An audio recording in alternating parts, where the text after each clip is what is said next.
Hello, everyone. I'm Greg Gutfeld, along with Kimberly Guilfoyle, Bob Beckel, Eric Bolling, and she once wrote a cookbook for the Easy Bake Oven. It's Dana Perino. This is The Five. Bulb. It's just a light bulb, Kimberly.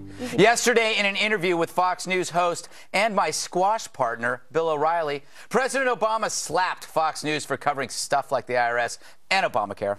Bill, you've got a long list of my mistakes in my presidency. No, really. Believe it because folks like you are telling them that. I mean, these kinds of things keep on surfacing, in part because you and your TV station will promote them. Now, blaming Fox News for Obama's scandals is like blaming rubble for an earthquake. FNC did not create Obamacare or target enemies for IRS investigation. His people inflicted that pain. FNC just asked about the bruising. But to use a football metaphor, once again, FNC is that sole remaining cheerleader who won't end up under the bleachers with a star QB.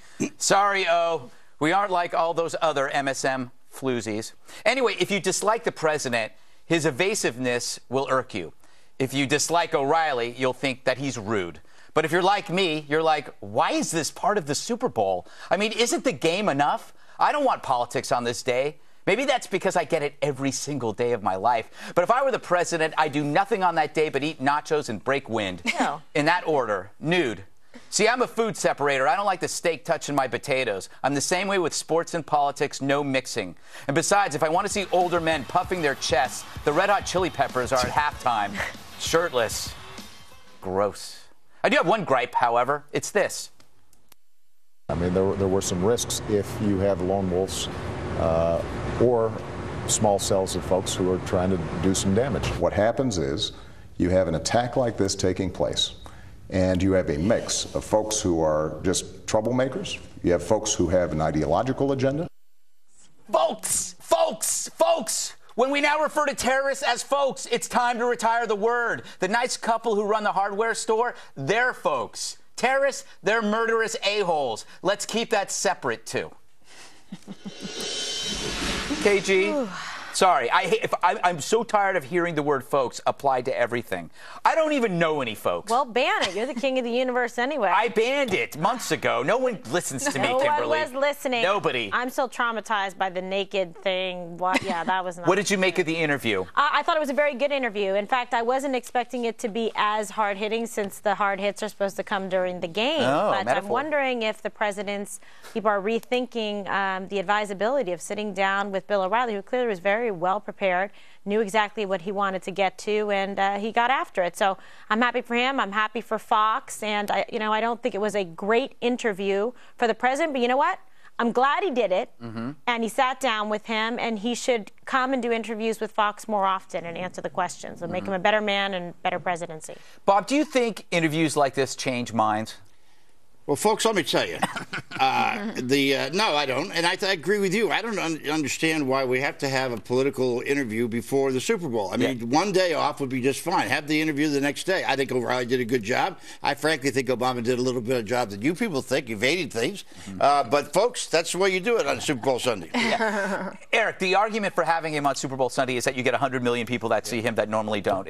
That's a fair argument? Very fair. So NBC loved it the first time, then CBS got it, and then Fox got it. Then NBC, then CBS, and then Fox. So everyone's going to take the interview. Yeah. Okay, so here's how it goes down. I've done a couple of these clearly not to that caliber. They tell you exactly how many minutes you're going to get. They tell you what the camera angles are going to be. So Bill O'Reilly likely mapped out his strategy. He said, I want to go here, here, here, here, and here. In fact, when Dana asked me on Friday, she said, what would you do? And it was almost the same map. I mean, it was the same map. Let's be honest. He stole your idea. No, he didn't steal my idea. It was the obvious map. It was the one that every American wanted to hear. Yes, let him take his victory lap on health care and then start in on the scandals, starting with Benghazi, the most important one, then go to the IRS and the other ones. But here's the thing. So O'Reilly has to keep him on topic, on the map, and not let him filibuster. Obama likes to talk in more than one sentences at a time, so you have to kind of nudge him along the way. I think Bill did a great job. I think going after him a couple of times on Sebelius, going back to him, rebutting some of the things he said, is not an easy thing to do. No, it President isn't. Obama is compelling. He'll kind of stop where he thinks he's got it tied up, and to go back at it, I think O'Reilly did a masterful job doing that. Tough job, but he did a great job with it. Dana, do you blame President Obama for always targeting FNC, or is it just because it's the only network, maybe besides Jake Tapper over at CNN, asking such questions? Well, like, the best defense is a good offense, right? So he doesn't have the answers for all the questions that President O'Reilly, that has a certain ring to it, that Bill O'Reilly threw out to President Obama. I didn't mean to throw things off there for you. It's just I had a vision, and it came to me. But like the Broncos, President Obama didn't move the ball at all, okay? Because one of the reasons you would want to do this interview right after the State of the Union is because you've presumably announced some big new program or new policy, or you have something you want to convince the American people that you want them to follow you on because you want to lead them to a certain place. There was nothing in the State of the Union that rose to that level that President Obama could talk about in that interview with Bill O'Reilly. I almost said Bill O'Reilly again.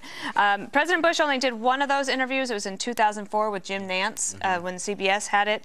I do think that I do wish the president did more interviews. I think that the White House press corps has not asked enough tough questions so that you get to this point where there's all these questions that build up to one 10-minute interview. And I know there's going to be some more comments tonight because I think there were some things that didn't air last night that you're going to want to hear the president talk about, such as the Keystone Pipeline.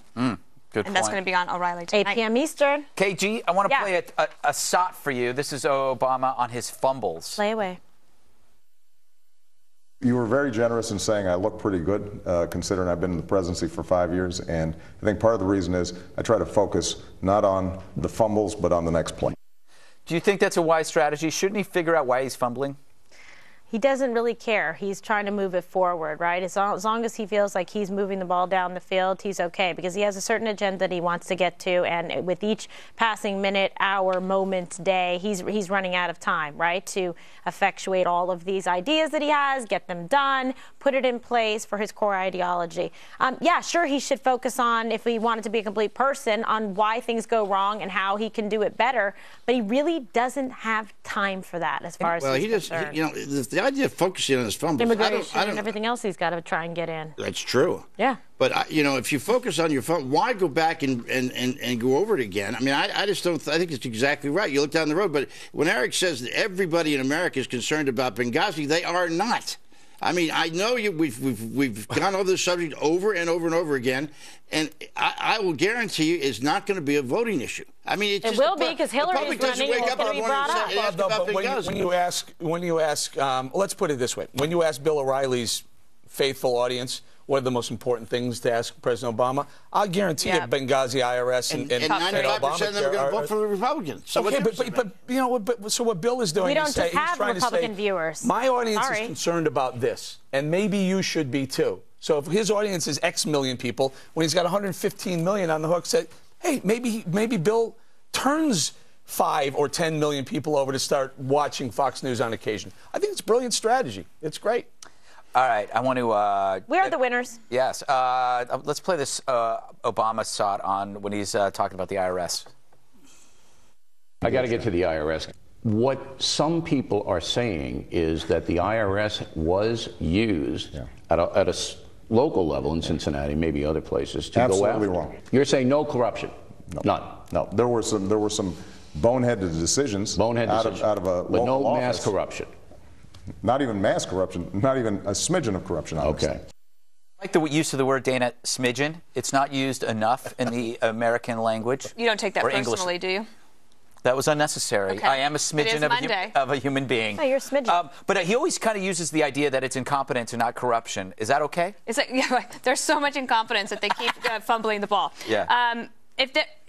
With all of these things, I would have tried maybe to position to the president this question, which is, if Benghazi is not a scandal, then can you explain to the American people and put this to bed? Why did you blame the video? That's all. Like, that's the one question on the IRS. If the IRS is not at all a problem, why did you call a live news press conference at 6 p.m. in the East Room to say that you were outraged about it, and you had to admit that your staff was so concerned about the possible corruption that they never told you about it? And those things are all festering that the White House hasn't answered. And maybe they never will, but that doesn't mean that the American people are going to stop thinking about them. But you know, and O'Reilly kind of pressed him on it. Well, the video, and Obama then did something I found really egregious. If you listen to that tape, he says, well, the next day I called it an act of terror. I didn't call it a terrorist act. Right. Okay, which is a semantic thing. And then he said, and then within 1 week I was calling it a terror attack, which is a lie.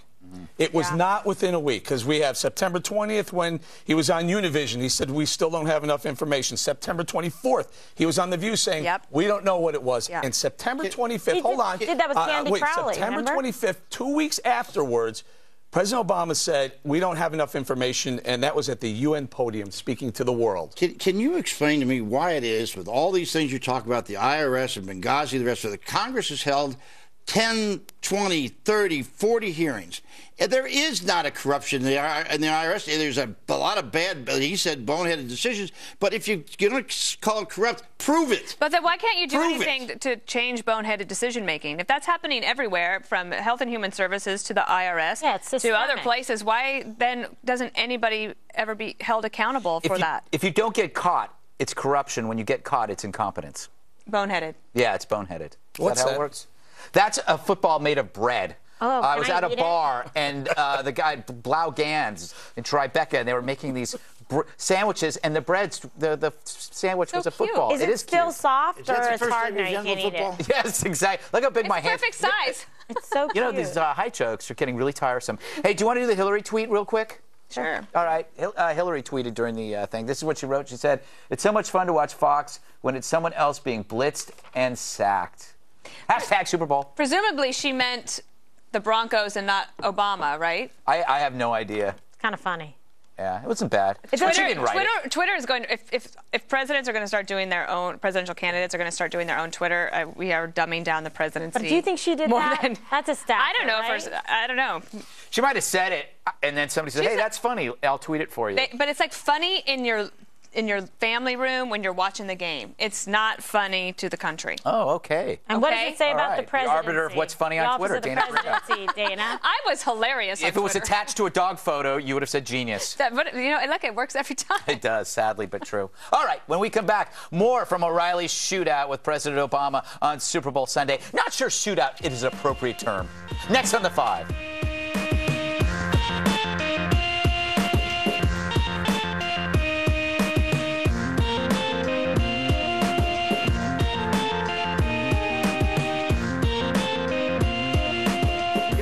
Debate. Follow The Five on Facebook at Facebook.